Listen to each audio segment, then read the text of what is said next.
Buenas noches. En primer lugar, quiero decirle a todos los argentinos que entiendo que la situación que estamos viviendo es dura, pero también que ya hemos recorrido más de la mitad del camino. Este es el último tramo de un esfuerzo heroico que los argentinos estamos haciendo y por primera vez en mucho tiempo, esta vez el esfuerzo va a valer la pena. En segundo lugar, hoy estoy aquí, rodeado de nuestro equipo económico, encabezado por el ministro Luis Caputo y el presidente del Banco Central, Santiago Bausili, para anunciar algo que hace tan solo unos pocos meses parecía imposible en la Argentina. En contra de los pronósticos de la mayoría de los dirigentes políticos, los economistas profesionales, televisivos y petardistas tribuneros, los periodistas especializados y buena parte del establishment argentino, quiero anunciar que el sector público nacional registró durante el mes de marzo un superávit financiero de más de 275.000 millones de pesos, logrando de esta manera, y luego de más de casi 20 años, superávit financiero de 0,2% del PBI durante el primer trimestre del año. Este es el primer trimestre con superávit financiero desde el año 2008, un hito que debe enorgullecernos a todos como país, en particular dada la estrepitosa herencia de la que tuvimos que hacernos cargo. Este concepto, el de superávit fiscal, que parece simplemente una definición técnica que no hace a la vida de los argentinos, no es ni más ni menos que el único punto de partida posible para terminar de una vez y para siempre con el infierno inflacionario que fue la Argentina desde la caída de la convertibilidad, con habernos convertido en el mayor defolteador serial del mundo y a tener la presión impositiva más alta del mundo. El superávit fiscal es la piedra angular desde la cual construimos la nueva era de prosperidad de la Argentina. Haber logrado ese superávit en Argentina, que ha tenido déficit 113 de los últimos 123 años, habiendo recibido este gobierno un déficit consolidado de más de 15 puntos del producto, entre déficit del Tesoro y déficit del Banco Central, y haber ajustado 13 puntos de ese 15 en tan solo 3 meses de gobierno, es lisa y llanamente una hazaña de proporciones históricas a nivel mundial. Por esta razón es que quiero tomarme unos minutos para explicarles a todos con qué nos enfrentábamos, cómo logramos cumplir tamaña hazaña y por qué es tan importante para la vida de todos los argentinos mantener este rumbo. He explicado en reiteradas ocasiones que cuando asumimos el enorme desafío de conducir nuestra nación, encontramos un país quebrado y al borde de una hiperinflación. Teníamos un déficit de 5 puntos del producto en el Tesoro y un déficit financiero de otros 10 puntos en el Banco Central. Teníamos una brecha cambiaria de casi 200% entre el dólar oficial y el dólar libre y un sobrante monetario similar al que teníamos en la previa del Rodrigazo, una de las peores crisis de nuestra historia. Sumado a esto, teníamos una deuda no reconocida con importadores por más de 50.000 millones de dólares y una deuda en pesos por el equivalente a 90.000 millones de dólares. El acuerdo con el Fondo Monetario Internacional estaba caído y durante la primera semana de nuestro gobierno la inflación venía corriendo al 1,2% diario. Es decir, asumimos el gobierno con la inflación corriendo al 7.600% anual, con un sobrante monetario y un Banco Central quebrado que hubiese llevado la inflación al 15.000% anual. Esto significa que asumimos el gobierno con un sobrante monetario peor al del Rodrigazo, una destrucción del balance del Banco Central peor que la hiperinflación del 89 e indicadores sociales peores a la de la crisis del año 2001, lo cual significa que nos enfrentábamos a la peor crisis de la historia de nuestro país. Por eso, desde que asumimos, nos enfocamos en dos cuestiones esenciales. En primer lugar, dijimos que la causa de todos los males en la Argentina era el déficit fiscal, ya que producto de la obsesión de los políticos argentinos por gastar lo que no tenemos y agotando las fuentes de endeudamiento y la suba de impuestos, recurrían a la emisión monetaria, que es la única y probada causa de la inflación. Tomamos el toro por las astas y anunciamos desde el primer día que con nosotros se acababa el déficit y, en consecuencia, se acababa la emisión monetaria y la inflación. En segundo lugar, dijimos que, dada la gravedad de la situación que habíamos heredado, los argentinos no teníamos tiempo para un nuevo experimento gradualista y avanzamos en el programa de estabilización de shock más ambicioso de nuestra historia. Así es como hemos logrado alcanzar el superávit financiero en tan solo un mes de gobierno, un hito que no tiene parangón en la historia del mundo occidental. Hoy podemos afirmar sin lugar a dudas que, pese a la oposición de buena parte del establishment económico y político de la Argentina, pese a quienes sistemáticamente ponen en cuestionamiento nuestras ideas y pese a quienes directamente pregonan por nuestro fracaso para volver al poder, el Gobierno tenía razón y nuestro plan está funcionando. Este milagro económico que ha sido lograr superávit financiero trimestral luego de casi 20 años, habiendo recibido la herencia que recibimos, responde, a diferencia de lo que suelen afirmar los que quieren el fracaso de este Gobierno, en enorme medida a lo que durante la campaña llamamos motosierra, y no, como dicen algunos, a la licuación del gasto público, método que históricamente se ha utilizado en nuestro país. De los 5 puntos del déficit del Tesoro que hemos ajustado, solo 0,4% responde a la pérdida del poder adquisitivo de las jubilaciones, pérdida producida por la nefasta fórmula de movilidad de Alberto Fernández que quisimos modificar en la ley base y que luego tuvimos que modificar por DNU, frente a la falta de voluntad de algunos sectores políticos. El restante 4,6% de ajuste que hemos logrado se debe íntegramente al recorte del gasto público que la política utilizaba indiscriminadamente para comprar voluntades. Una práctica inmoral que explica buena parte del fracaso económico de las últimas décadas. Haber logrado el superávit de la manera que lo hicimos, es decir, priorizando el recorte del gasto y no la licuación del mismo, es extremadamente importante porque le da sostenibilidad a las cuentas públicas y porque por primera vez en mucho tiempo no se le traslada el costo del ajuste a toda la población argentina, sino solamente a aquellos que fueron beneficiados por el modelo empobrecedor del pasado. Para mencionar algunos ejemplos, destacamos la reducción del 76% de las transferencias discrecionales a las provincias, un sistema tóxico con el que el Poder Central repartía recursos de todos los argentinos a unos pocos que se sometían a la voluntad del Gobierno nacional.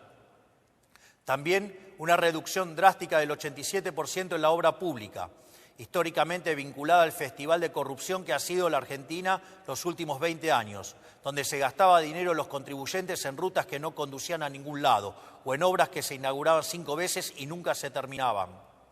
En nuestro modelo, las obras de infraestructura pasarán a ser financiadas por el sector privado, de manera tal que efectivamente tendremos las obras que los argentinos necesitamos, evitando que ese dinero termine en los bolsillos de los políticos o sus amigos contratistas del Estado. Además de estas medidas, hemos reducido la estructura del Estado, eliminando el 50% de los cargos políticos, cerrando organismos innecesarios que se usaban para perseguir a quienes pensaban distinto. También eliminamos la pauta publicitaria, como habrán notado por la reacción de los medios, que con otras medidas redundaron en una reducción del 22% de los gastos de funcionamiento del Estado. Es decir, a diferencia de lo que muchos afirman, no solo ha sido posible terminar con el déficit fiscal, sino que lo hemos hecho de una manera que es económicamente sustentable y moralmente deseable, ya que por primera vez en la Argentina no pagan justos por pecadores. El superávit fiscal que hemos logrado sin olvidarnos de aquellos sectores postergados que han sido las principales víctimas del modelo empobrecedor. Por eso es que hemos aumentado, entre otros, un 500% del plan Primeros 1000 días que beneficia a 70.000 mujeres embarazadas. Incrementamos en un 311% la asignación de ayuda escolar, llevándola a 70.000 pesos. Hemos duplicado la asignación universal por hijo, incluyendo el aumento del 27% en el mes de marzo. Duplicamos la tarjeta alimentar, que es una asistencia que llega en forma directa a 3,8 millones de personas. Aumentamos un 75% la ayuda para los comedores, acompañado de medidas para garantizar la transparencia, eliminar a los intermediarios y terminar con los gerentes de la pobreza. Y lanzamos un sistema de vouchers educativos para asistir a aquellas familias que envían a sus hijos a establecimientos que reciben subvención estatal. Todo esto fue logrado contra infinitos diagnósticos ominosos que se dieron cuando presentábamos nuestro programa en diciembre. Decían que hacer un ajuste de más de 1 punto del PBI era posible, que tener déficit cero en el primer año era imposible. Bueno, nosotros estamos haciendo posible lo imposible, incluso con la mayoría de la política, los sindicatos, el periodismo y buena parte de los actores económicos en contra. Y lo estamos haciendo incluso contando con márgenes de maniobras acotados, producto de que el Congreso no le ha dado todavía a este Gobierno las herramientas con las que todas las administraciones pasadas contaron. Este resultado fiscal no es solo un número en una tabla del Ministerio de Economía, sino la garantía de un camino sostenible y consistente para terminar con la inflación para siempre en la Argentina. No es casualidad que la inflación se esté desplomando y todos los meses el número de inflación sea menor al esperado. particularmente en el mes de marzo, que en teoría iba a ser el mes más difícil para las cuentas públicas. El dato tal vez más acabado que muestra lo acertado de nuestro rumbo es que asumimos con una inflación mayorista mensual del 54% en diciembre, que en términos anualizados implicaba 17.000% anual y que hoy se encuentra en torno al 5% mensual. Sabemos que todavía queda mucho camino por andar, pero no hay ningún secreto: si el Estado gasta más de lo que recauda y financia este faltante con emisión monetaria, entonces habrá inflación. Esto es ley de la historia. Si el Estado no gasta más de lo que recauda y no recurre a la emisión, no hay inflación, no es magia. Estos son conceptos que ya han sido largamente demostrados a lo largo de la historia de la humanidad y que en la Argentina se rechazan por una razón muy simple. Los políticos quieren gastar mucho porque son los principales beneficiarios de ese gasto. Eso con nosotros se ha terminado. Para nosotros, la única tarea del Estado es proteger la vida, la libertad y la propiedad de los argentinos, para que cada uno pueda ser arquitecto de su propio destino. El requisito fundamental para lograr ese objetivo es garantizar un orden económico sano y estable. Esos son los cimientos sobre los que se construye el resto del edificio. Un orden económico estable para que los argentinos se asocien, entablen contratos, compren, vendan, trabajen y comercien libremente. O sea, para que puedan hacer un ejercicio pleno de su libertad y llevar adelante su proyecto de vida. Una economía estable para que los argentinos puedan ahorrar y proyectar sus vidas porque saben que nadie les quitará el fruto de su trabajo. Una economía estable, con un sistema de precios libres, con señales claras para que quienes emprendan o lleven adelante una actividad económica puedan planificar e invertir, porque confían en que les va a ir bien. Esa es la tarea del Estado: generar las condiciones básicas para que la sociedad y la actividad privada florezca. Por eso, quiero aprovechar para decirles a todos aquellos que esperan que la salida venga de la mano del gasto público, a todos aquellos, tanto en el mundo de la política como del establishment económico, que creen que estos éxitos son coyunturales y que eventualmente tendremos que empezar a aumentar el gasto, quiero decirles que eso nunca va a ocurrir en nuestro gobierno. Porque para nosotros la inflación es un robo y el déficit fiscal es la causa de la inflación. Por lo tanto, el déficit cero no es solo una consigna de marketing para este gobierno, sino que es un mandamiento. Esto quiere decir que cada peso que le sobre al Estado Nacional, lejos de aumentar el gasto, será devuelto a los argentinos a través de reducciones de impuestos. Vamos a promover una dinámica de ahorro y reducción de impuestos hasta que la Argentina tenga un nivel de gasto público y presión impositiva acorde al de un país que necesita crecer. Porque la única manera de sacar al 60% de los argentinos de la pobreza es con crecimiento económico. No hay otra manera. Un proceso de crecimiento que está caracterizado hoy por 3 etapas. Una primera que vendrá determinada por la combinación de sectores que se expanden por la corrección de precios relativos, como son la minería, el petróleo, el gas y el campo, junto a la recomposición de los salarios reales que hoy ha empezado a tomar lugar de la mano de una menor inflación. Por otra parte, la baja capitalización de la economía, fruto de 20 años de un populismo empecinado en destruir al capital, genera oportunidades de inversión de muy alto retorno. Finalmente, la retracción del fisco implica devolverle al sector privado 15 puntos del PBI en forma de ahorro, que permitirá financiar la inversión que generará crecimiento económico genuino, el cual se verá fuertemente multiplicado en la medida que el Congreso nos acompañe en el programa de reformas estructurales, como ser el caso de la Ley Bases. Por lo tanto, no esperen la salida de la mano del gasto público. La era del supuesto Estado presente ha terminado. Ha sido un fracaso estrepitoso que ha sumergido al 60% de la población en la pobreza y nunca más vamos a volver a eso. La salida vendrá de la mano de la inversión del sector privado y del crédito, financiado genuinamente por el ahorro, porque esa es la única manera sostenible de crecer.